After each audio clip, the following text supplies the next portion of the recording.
Hey everyone, welcome back to another video, and this is gonna be a review video. Let me declare it first of all.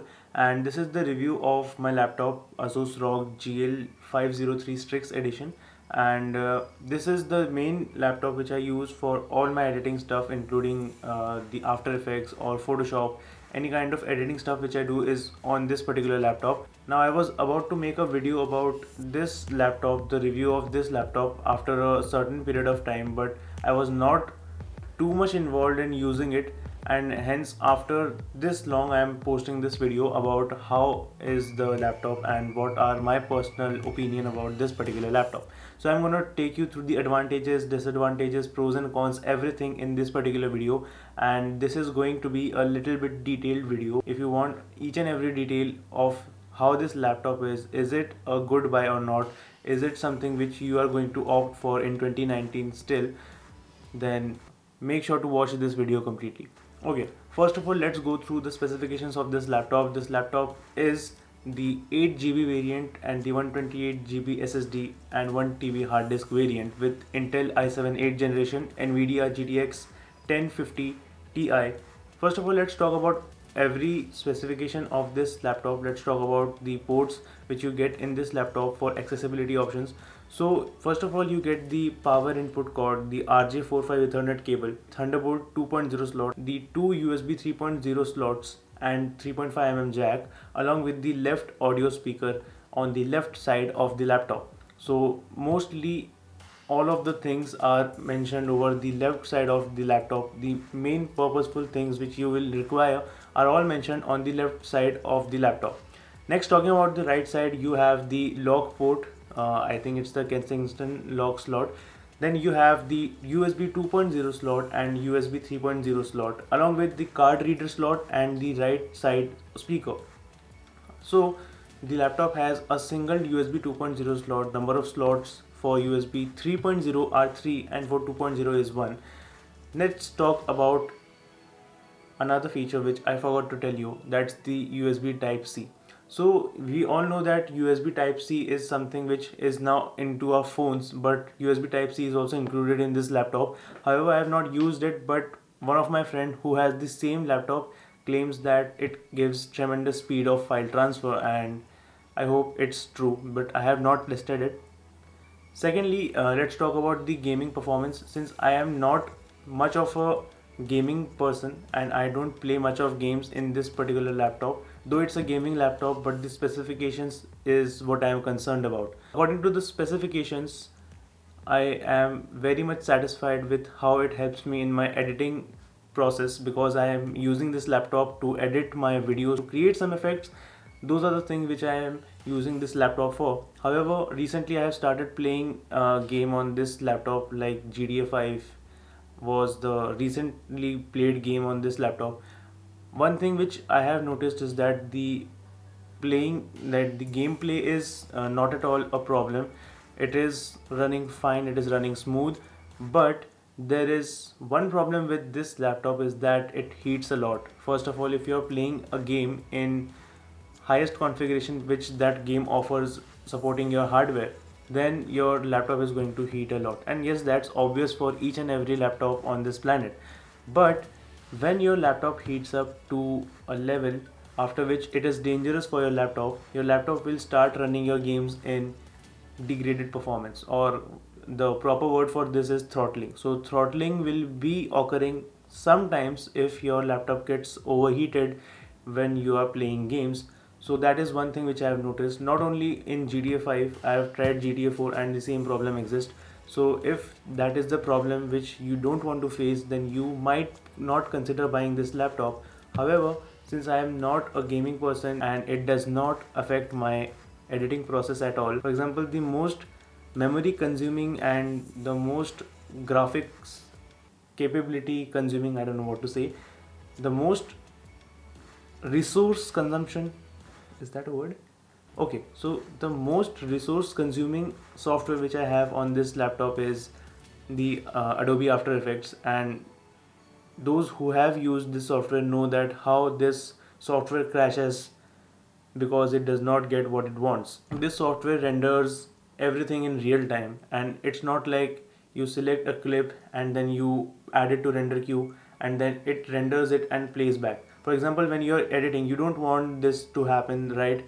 That you are rendering certain specific part of your edited sequence, like in an mp4 file, then you're playing it and then you're watching, and then you're coming back and then you're doing edits again, then you're rendering, then you're coming back. That's not how you edit, right? So After Effects renders in real time. So while rendering, the rendering is fast compared to my previous laptop, which was not meant for editing, but I was using it for editing.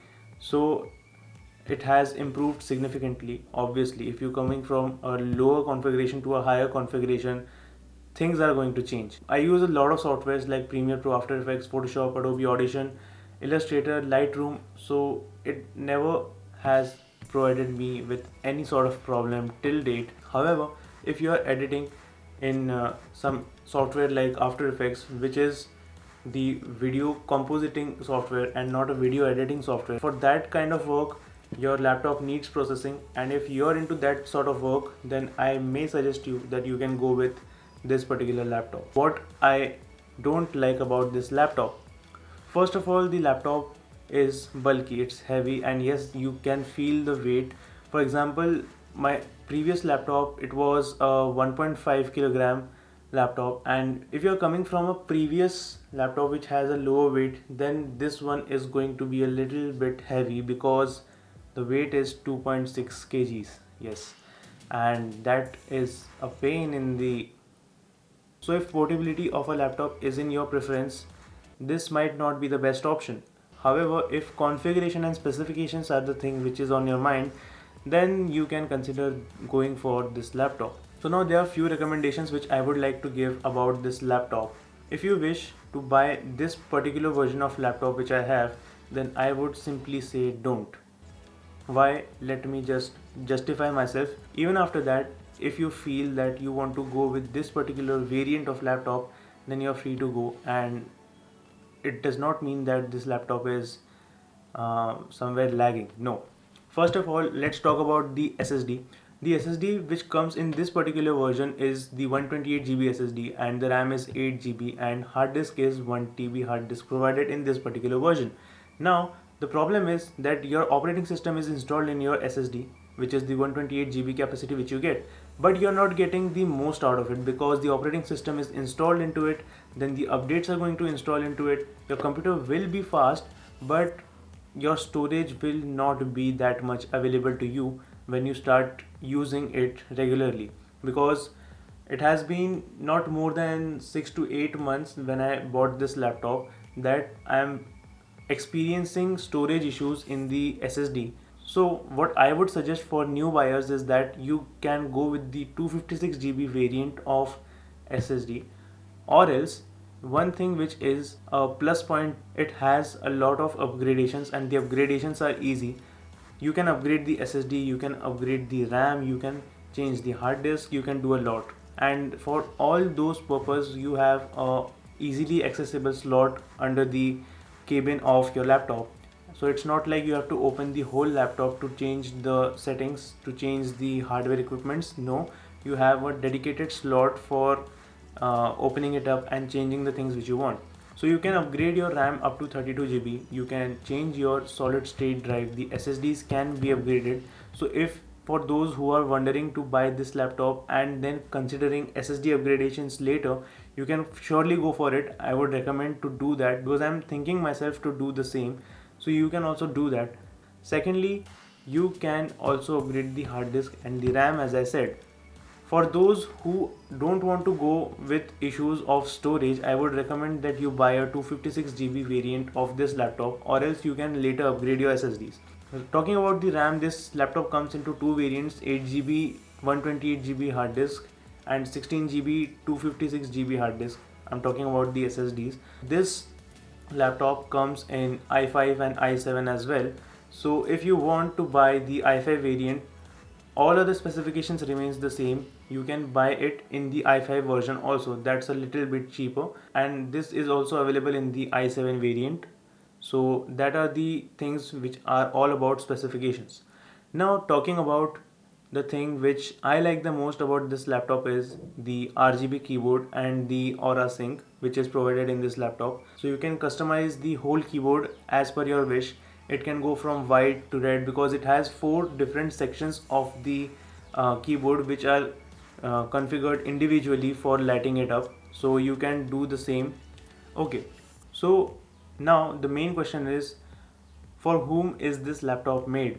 First of all, for those who are doing entry level gaming, this may be a better option. For editing purpose, this laptop does the job perfectly as per my knowledge, because for all of my editing it has not given me any problem, any pain, nothing. One more thing which I am doing recently is that I am rendering my videos in 4K. So 4K rendering is not that fast because it does take time to render your videos in 4K, right? But the 1080 video rendering is comparatively really fast than my previous laptop. So now talking about one more thing which I do not like in this laptop is the charger. So it's not a charger, it's actually a brick. Yeah, it's actually a brick. So this is the charger of this laptop, and it's comparatively too large. I mean, it's really large. If it does not seem that large in video, let me compare it with my phone. So this is the charger and this is my phone. So it's like little bit more in the height and it's bulky as well. So you can just estimate how much this will be heavy, right? But if I show you a comparison of how much bulky this charger is, this is my previous charger of my previous laptop, and this is the charger of the Asus ROG STRIX GL503. That's it for me, guys. I hope you enjoyed this video. If you did, smash the like button, subscribe to the channel, click the bell icon, do that stuff, and I'll see you guys in the next video. Till then, bye bye.